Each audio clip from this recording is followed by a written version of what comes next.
Welcome back to the Deep Dive. Today is Tuesday, January 20th, 2026. Right. The holidays are officially in the rearview mirror. The European transfer windows are, buzzing with those mid-season panic buys. Yeah. But we need to shift our focus. We're looking south, specifically at the ecosystem of the Brazilian Série A. Mm-hmm. And look, I want to be really clear right off the top. If you tuned in expecting a montage of, bicycle kicks and samba flair and yellow jerseys, you're in the wrong place. Not that kind of show. We aren't here for the highlights. We are here to talk about the machinery. Right. We are looking at the operational framework.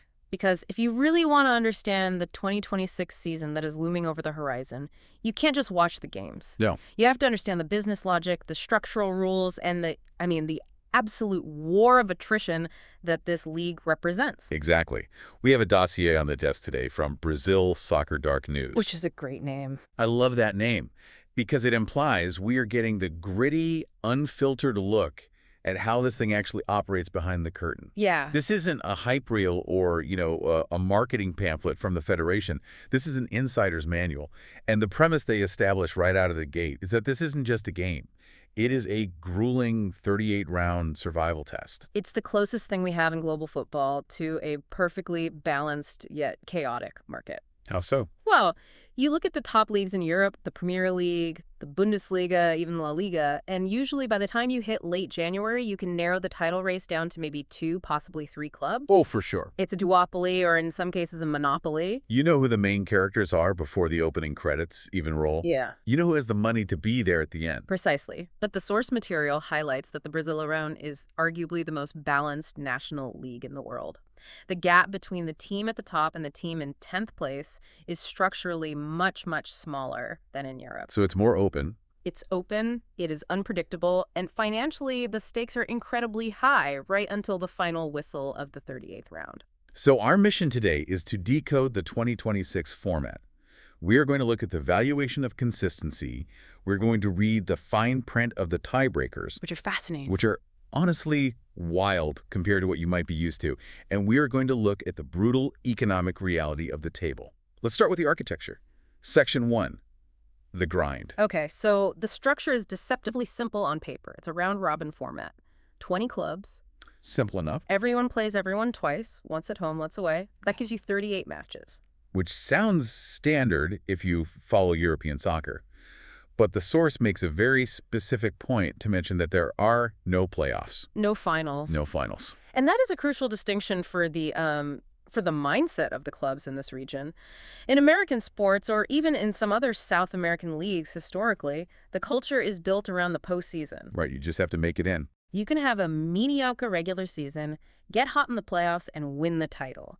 It rewards peak performance at exactly the right moment. The Cinderella run. Exactly. That does not exist here.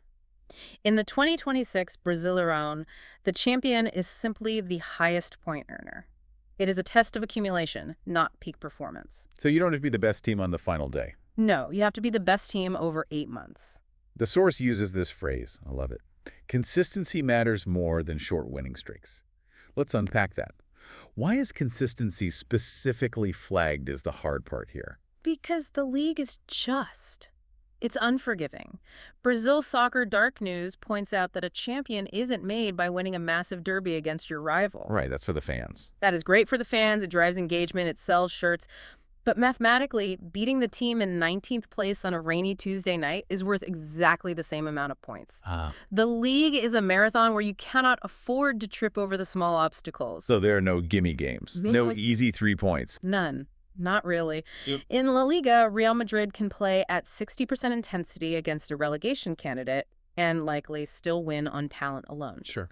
In Brazil, the talent floor is higher and the parity is tighter. If a title contender plays at 60% intensity against the 19th place team, they will lose. And the math is the standard global currency. Yeah. Win is 3 points, draw is 1, loss is 0. Yeah. But you picked up on something really interesting in the analysis regarding the value of a draw. Yes. This is where we get into the psychology of the table. For a team fighting for the title in Brazil, a draw is increasingly viewed as dropping 2 points rather than gaining 1. Okay, explain that. Because the league is so competitive, the margins at the top are razor thin. If you draw 3 games in a row, you haven't remained unbeaten, you've effectively lost 2 games worth of potential ground against a rival who won 2 and lost 1. Ah, I see. So the math favors the risk taker at the top. 3 draws gets you 3 points. Right. 2 wins and a loss gets you 6 points. Exactly. But the source then flips that logic for the bottom of the table. Right, for the teams staring into the abyss. Correct. For a team fighting relegation, that single point from a draw is a lifeline. It's everything. It is a tangible asset. So you have this tactical clash in every single match.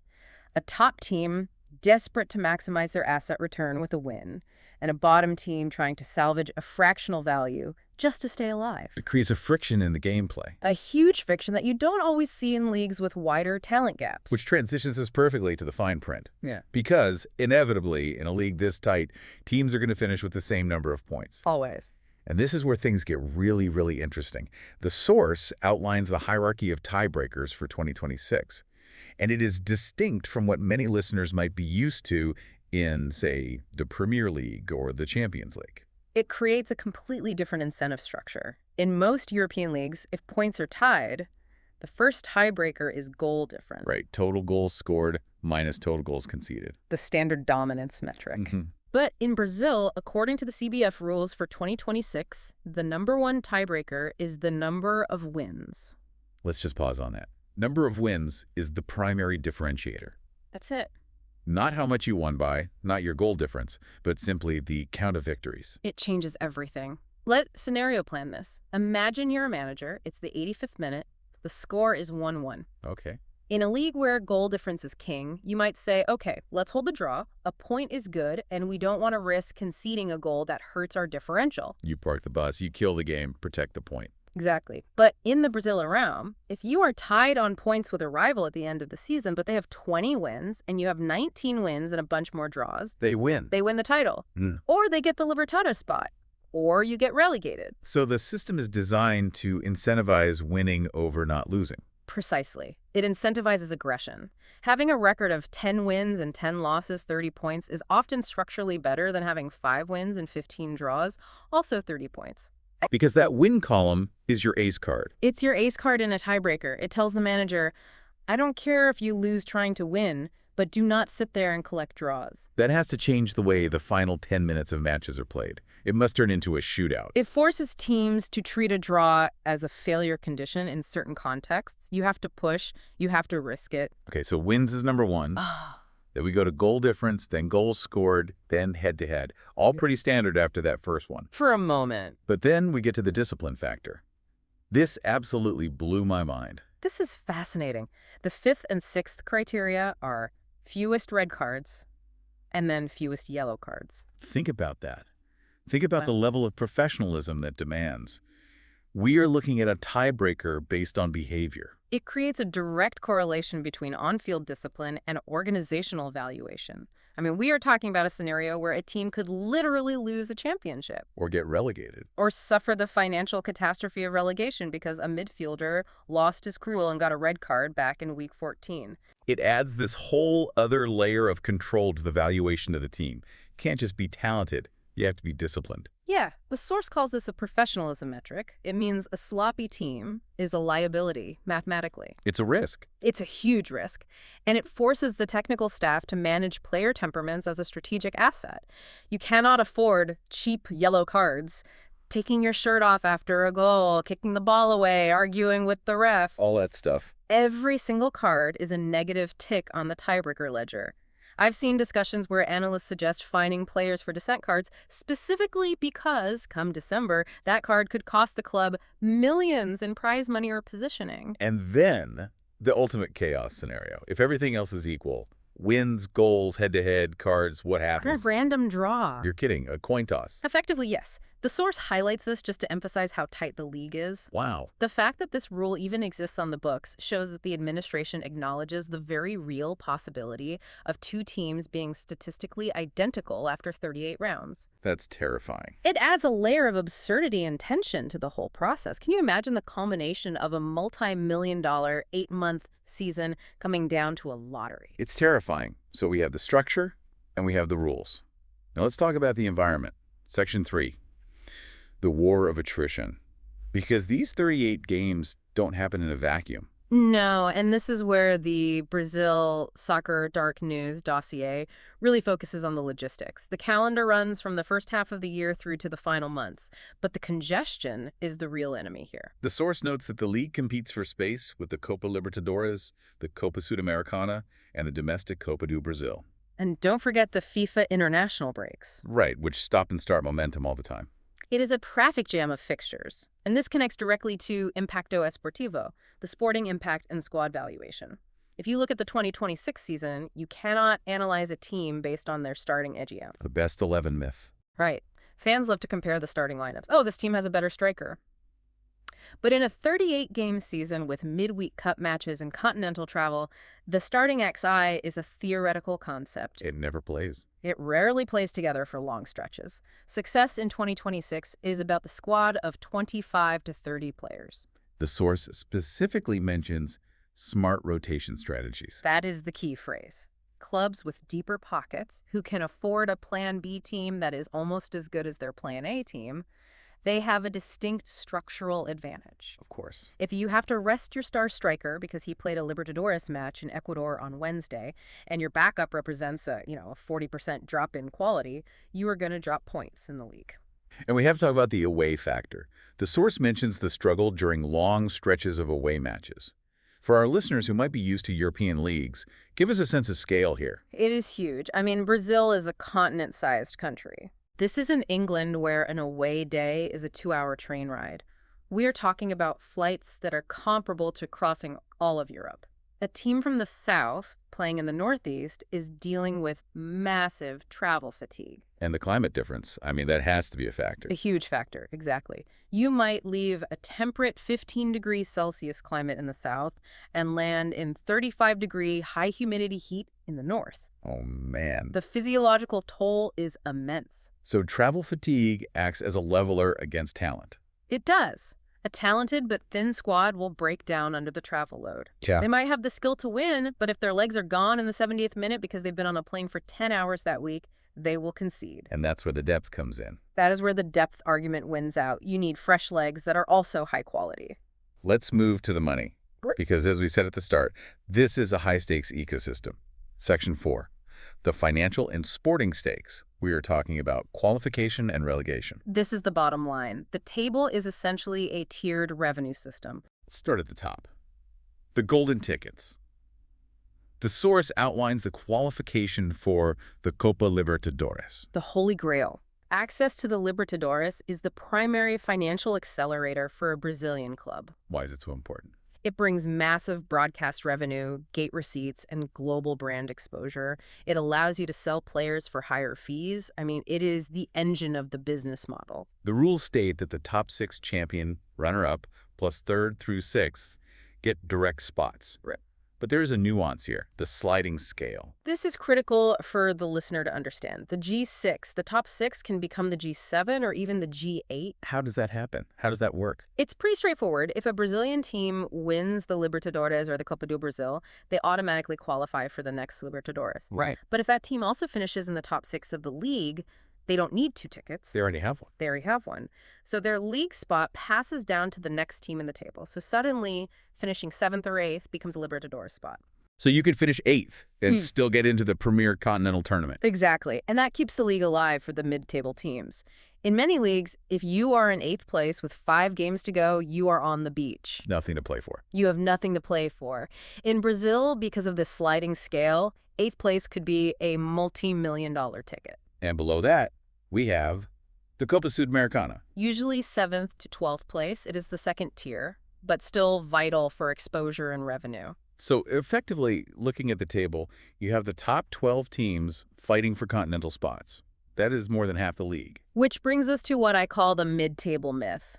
In the Brazil round, there really isn't a safe mid-table. You are either chasing a Sudamericana spot, or you are looking over your shoulder at relegation. The drop. Let's talk about the bottom 4. The source is brutal here. The 4 lowest placed teams drop to Serie B. No safety net. No playoffs to save you. No relegation playoffs. You finish 17th, you are gone. And we need to discuss the economic violence of that drop. It is catastrophic. When a big club falls to Serie B, their valuation takes a massive hit. TV revenue slashes. Sponsorship deals often have relegation clauses that reduce payouts. Of course. High-wage players have to be sold, often at a discount, just to balance the books. It's a distressed asset sale. Exactly. And getting back up isn't guaranteed. Serie B is a grinder. So the desperation in those final weeks is palpable. And you have to remember the tiebreakers. That's the key, the wins and the goal difference. Right. Relegation battles are frequently decided by those thin margins. A team might go down because they had one fewer win than the team above them, even if they had a better goal difference. Or they might go down because of head-to-head results. The structural damage of relegation is the fear that drives the entire market of the league. So we have the logic, the math, and the fear. But there is one last section the source covers. The intangibles. The conflict between data and rivalries. This is the battle for the narrative of the 2026 season. On one side, you have the data revolution. The source confirms that advanced stats are now permanent. We aren't just counting goals anymore. No, not at all. We are looking at possession, shots, defensive efficiency, and the big one, XG, or expected goals. Why does this change the conversation so much? Because it allows us to separate process from results. The source mentions we can now identify teams that create chances but fail to score. I see. In the past, we might just say, they're playing badly. Now data tells us, no, the system is working, but the striker is underperforming. Or the opposite. Or conversely, a team might be winning, but the data shows they are relying on a single player to score miracle goals. That is the sustainable success metric, right? Yeah. If you rely on one guy hitting 30-yard screamers, that is not a system. That's luck. That is luck. Exactly. Data creates an investigative way to value team performance beyond just looking at the table. It helps predict who will actually last the distance of 38 rounds. But then there's the chaos factor. The derbies, the classics. Classic matches tend to level the playing field. That is a direct quote from the analysis. It is the one place where data goes to die. It really is. You can have a team that is statistically superior with better XG, better squad depth, better recent form. The model says they should win. The model says they win 8 times out of 10, but when they walk onto the pitch against their historic rival, the emotional volatility just disrupts the logic. It influences momentum. That is the key. A win in a derby doesn't just give you 3 points. It changes the entire psychological state of the squad. It can save a manager's job, or it can spark a crisis for the losing team. The total spiral. The league is this constant battle between the logical, long-term, trend squad depth data and these explosions of emotional volatility in the derbies. So taking a step back, we've looked at the architecture, the tiebreakers, the calendar, the money, and the intangibles. What is the verdict on 2026? What does this all mean? The 2026 Brazilian is a system designed to reward depth and endurance. It is biased against the lucky streak. It is biased against the thin squad. But because of the specific tiebreaker rules, prioritizing wins, and the sliding scale of qualification, it remains prone to chaos. It keeps the door open for drama right until the end. It is the ultimate test of a club's management structure. You can't just buy 11 good players and hope for the best. No. You need a department, a strategy, a whole logistical plan to survive the travel. And you need to know the rules. You need to know that a draw is not enough. You need to know that a red card is a potential disaster. To understand the 2026 Brazil around, you don't just look at the table, you have to look at the squad depth, the tiebreaker rules, and the calendar management. That is the real story. And that is why it is, for my money, the most fascinating league to analyze. Before we go, I want to leave the listener with a thought, based on what we discussed regarding the tiebreakers. Go on. If the tiebreakers prioritize wins over goal difference, specifically, explicitly placing wins as the #1 criteria, does that fundamentally change how the game is played in Brazil compared to Europe? Does it force teams to be more aggressive in the final 10 minutes? Knowing a draw is statistically less valuable in a tiebreak scenario. It's a great question. Does the rulebook actually create more attacking football? Does it bake aggression into the system? Yeah. It is something to watch for this season. Something to mull over as you watch the rounds unfold. That is it for this deep dive into the mechanics of chaos. We will be watching closely. See you on the next Deep Dive.